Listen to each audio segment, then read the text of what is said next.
Assalamualaikum warahmatullahi wabarakatuh. Perkenalkan, nama saya Triwahzuni Hidayatul Umroh. Di sini saya akan mendeskripsikan tentang pesantren dalam sistem pendidikan nasional. Materi yang pertama yaitu mengenai politik pendidikan rezim Orde Baru, yang kedua politik pendidikan rezim Orde Reformasi, yang ketiga pesantren dalam Undang-Undang Sisdiknas, yang keempat pesantren dalam Undang-Undang Pesantren, dan yang kelima yaitu eksistensi pesantren di Indonesia. Baik, langsung saja. Materi yang pertama yaitu politik pendidikan rezim Orde Baru. Orde Baru berdiri di Indonesia sejak 11 Maret 1966 hingga 21 Mei 1998. Peralihan dari Orde Lama ke Orde Baru membawa konsekuensi perubahan strategi politik dan kebijakan pendidikan nasional. Orde Baru memberikan corak baru bagi kebijakan pendidikan agama Islam.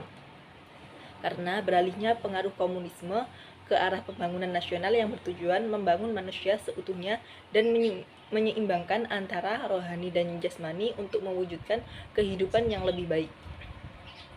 Perkembangan pendidikan Islam masa Orde Baru mengalami perkembangan yang cukup signifikan.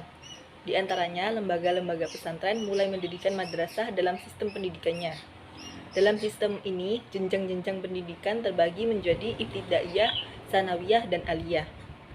Sistem madrasah ini mendorong perkembangan pesantren sehingga jumlahnya meningkat pesat. Keadaan inilah yang mendorong tokoh-tokoh Islam menuntut agar madrasah dan pendidikan keagamaan dimasukkan menjadi bagian dari sistem pendidikan nasional. Sayangnya, pemerintah mengeluarkan keputusan Presiden nomor 34 tahun 1972 yang kemudian diperkuat dengan instruksi Presiden nomor 15 tahun 1974 yang isinya dianggap melemahkan dan mengasingkan madrasah dari pendidikan nasional. Materi yang kedua yaitu mengenai politik pendidikan rezim Orde Reformasi. Krisis yang dialami Indonesia pada bulan Juni 1998 telah menjadi pertanda berakhirnya rezim Orde Baru dan juga menjadi pijakan awal menuju era reformasi. Keadaan pendidikan era reformasi merupakan bentuk warisan dari Orde Baru. Hal ini dimulai dengan lahirnya Surat Keputusan Bersama Tiga Menteri atau yang disingkat dengan SKB 3M, yaitu Menteri Pendidikan Nasional, Menteri Agama, dan Menteri Dalam Negeri. Di dalam SKB 3M tersebut antara lain dinyatakan bahwa lulusan madrasah dapat melanjutkan ke jenjang pendidikan umum dan sebaliknya, berhak mendapatkan bantuan, sarana prasarana, dan diakui ijazahnya. Dengan adanya peraturan SKB 3M telah menimbulkan keadaan pendidikan Islam yang secara umum keadaannya jauh lebih baik dari keadaan pendidikan pada masa pemerintahan Orde Baru. Materi yang ketiga yaitu mengenai pesantren dalam UU Sisdiknas. Munculnya UU Sisdiknas nomor 20 tahun 2003 merupakan jawaban atas tuntutan reformasi. Sistem pendidikan yang diatur dalam UU nomor 2 tahun 1989 dirasa masih belum mewakili amanat kemerdekaan yang tertuang dalam Undang-Undang Dasar 1945, yaitu mengenai masalah pemerataan, sentralisasi, kurikulum, pendanaan, dan lain-lain yang dirasa menjadi persoalan dalam dunia pendidikan di Indonesia. Dengan adanya UU Sisdiknas merupakan angin segar bagi keberlangsungan pendidikan Islam di Indonesia. Sebab ada 3 hal yang termuat dalam UU Sisdiknas yang berkaitan dengan pendidikan Islam, yaitu diakuinya kelembagaan pendidikan Islam seperti madrasah dan pesantren, diakuinya pendidikan Islam sebagai mata pelajaran baik di sekolah ataupun madrasah, dan diakuinya Islam sebagai seperangkat nilai-nilai dalam sistem pendidikan nasional.